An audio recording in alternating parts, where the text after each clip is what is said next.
사순절 묵상. 오늘은 요한복음 2장 6절에서 10절 말씀 가지고 함께 나눕니다.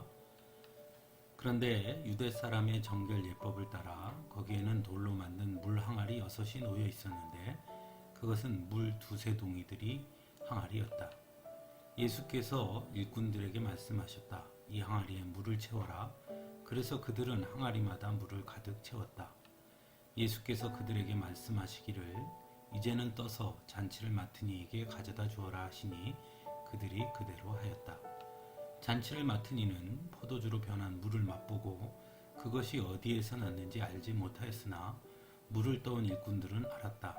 그래서 잔치를 맡은 이는 신랑을 불러서 그에게 말하기를 누구든지 먼저 좋은 포도주를 내놓고 손님들이 취한 뒤에 덜 좋은 것을 내놓는데 그대는 이렇게 좋은 포도주를 지금까지 남겨두었구려 하였다. 아멘. 예수님의 첫 번째 기적은 가나의 혼인잔치 기적입니다. 혼인잔치에 꼭 필요한 포도주가 떨어지자 예수님은 정결 예법을 따라 놓여있던 돌로 만든 물항아리 6에 물을 채우게 하시고 떠다 주게 하십니다. 그리고 그 물항아리에 채웠던 물은 포도주가 되어서 포도주가 부족했던 잔치가 오히려 풍성한 잔치가 되게 하십니다. 예수님의 첫 번째 기적은 우리에게 많은 것을 깨닫게 합니다.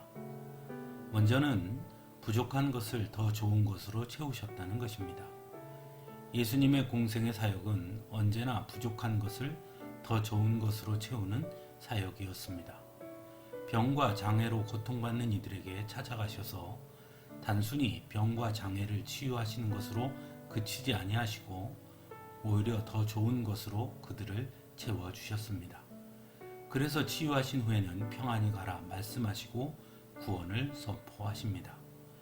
이처럼 예수님은 우리의 부족한 것을 더 좋은 것으로 채워주시는 분이시라는 것을 첫 번째 기적에서 분명히 보여주신 것입니다. 두 번째로는 그 기적을 행하심에 있어 이름 없는 이들의 헌신과 순종을 통해 이루셨다는 것입니다. 가나의 혼인잔치에서도 이름 없는 일꾼들이 등장합니다. 그들은 예수님의 말씀에 그대로 순종합니다.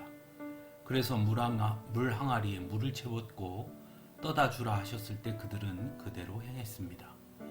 예수님은 가나의 혼인잔치의 기적을 통해 예수님의 말씀에 순종하는 자들을 통해 역사하신다는 것을 분명하게 보여주고 계신 것입니다. 그것은 오늘 우리에게도 마찬가지입니다. 예수님은 오늘 우리들의 헌신과 순종을 통해 일하신다는 것을 가나의 혼인잔치를 통해 분명하게 말씀하고 계신 것입니다. 그러므로 우리 역시 일꾼들처럼 예수님의 말씀에 순종하고 헌신하는 자세가 필요하다는 것입니다.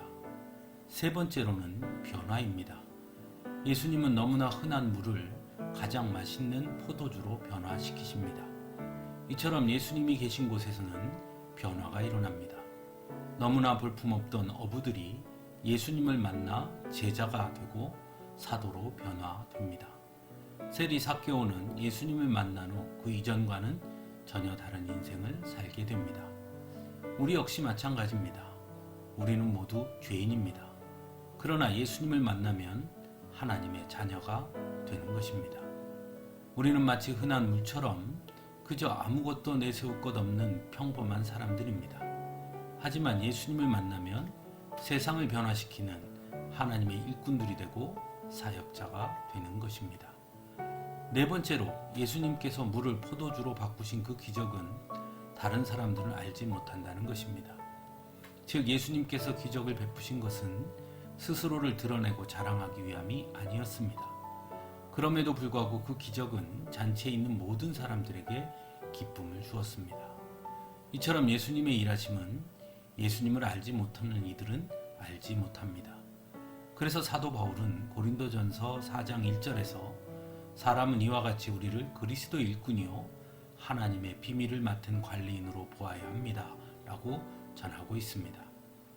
사랑하는 성도 여러분, 예수님은 오늘 바로 여러분을 일꾼으로 그리고 비밀을 맡은 관리인으로 부르셨습니다. 그러므로 우리는 언제나 예수님의 말씀에 순종하고 헌신해야 합니다. 예수님은 바로 우리들을 통해 일하시기 원하시기 때문입니다. 그래서 우리를 죄인에서 하나님의 자녀로 변화시켜 주셨습니다.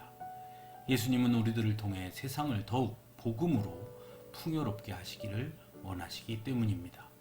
또한 물이 변하여 포도주가 되듯이 볼품없는 우리들을 가장 빛나는 존재로 삼아 주셨음을 깨닫고 우리는 언제나 예수님의 은혜에 더욱 감사할 수 있어야 하는 것입니다. 함께 기도하겠습니다.